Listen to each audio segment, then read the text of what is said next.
Hello and welcome back to Overbooked. I'm Amanda and today we're going to be discussing the book Sula by Toni Morrison. I read this book for the Blacklit Challenge as well as for the bonus reading prompt for the Reading Women Challenge. It was read a book by Toni Morrison and I did it. And this was my first Toni Morrison book, so I can finally cross that off my list. So Sula is a fairly short book, which I was kind of surprised by. It's under 200 pages and it follows the friendship of Sula and Nell, and it moves fairly quickly throughout time, and the book will start during a time period, but just because it's during like the 1920s, it also kind of moves back and moves forward at the same time, but progresses through time going forward throughout the book. The main story, I think, is about the friendship between Sula and Nell, but it also details the history of their families and kind of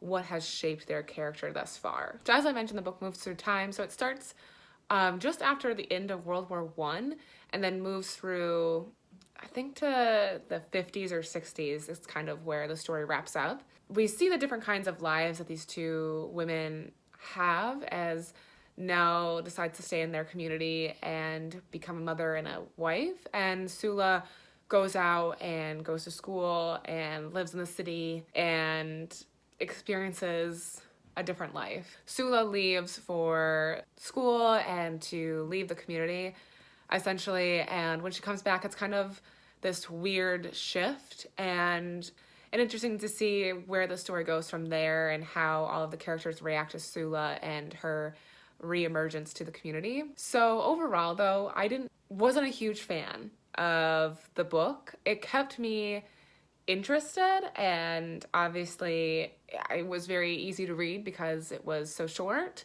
And I did take in consideration that there was incredible thought put into each word. So it wasn't like there was any wasted space, and the story was really thought out and put together in such a short amount of time. And it wasn't done in a way that was terrible. I mean, we all know Toni Morrison's an incredible writer, so she knows what she's doing, and it was, I think, incredibly written. It just wasn't something that really sparked something in me or sparked my interest. And I will say, though, that it wasn't, one of the things that I really liked about it was not predictable at all, which is one of my things that I look for in a book. Is like, I don't want to have to be able to figure it out. Like, I want the book to really make me think and then surprise me. So this book definitely did that. It offered that for me. It developed these characters and it gave me the answer in the end, or portrayed who they were. And it wasn't that I shouldn't have seen it coming, but it was like, oh, really? You know, so that was really nice, and I liked the unpredictability of it.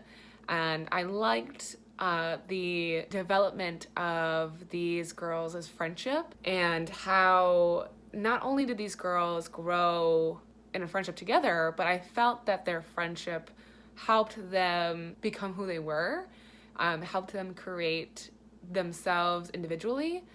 And I think that that's a great indicator of a good, strong friendship. And even though they did have hardships in their friendship, obviously, throughout the book, but, you know, some of my favorite friendships are where, you know, the friendship's not just about us together. It's about us doing what we need to do to develop ourselves personally. Like, we support each other, and it's not always going to be about, you know, us hanging out or, you know, doing these things for each other, but we're also making strides within ourselves and applauding those achievements or pushing one another to grow individually. So I think that was a really cool demonstration of that as well. And I really thought that it was interesting to see the overall community. The town is called the community is called the Bottoms, which is ironic because it's on top of a hill, but since it's like a terrible place to farm or really grow anything, that's where a lot of the black members of the community go to live, because the white people claim the actual bottom of the mountain where it's more fertile and more things can actually happen down there. So I thought that was really interesting, and she talks about a lot of hardships that the community faces, as Black people face during this time, and obviously very, you know, depressing and sad to read, but, you know, obviously it's something that we all kind of have to be aware of as well. I thought that this was really great book. I can't, you guys, I just don't know why it just wasn't for me. I was just kind of like, I don't know. I think I do want to keep trying to read Toni Morrison because she's such an influential writer, and she's inspired so many other works, so I want to keep reading her, but the story just didn't like grab my attention, I guess. So it's, I recommend it. I think that it was something that I just kind of like, I never felt like picking it up, but it definitely kept me intrigued when I was reading it.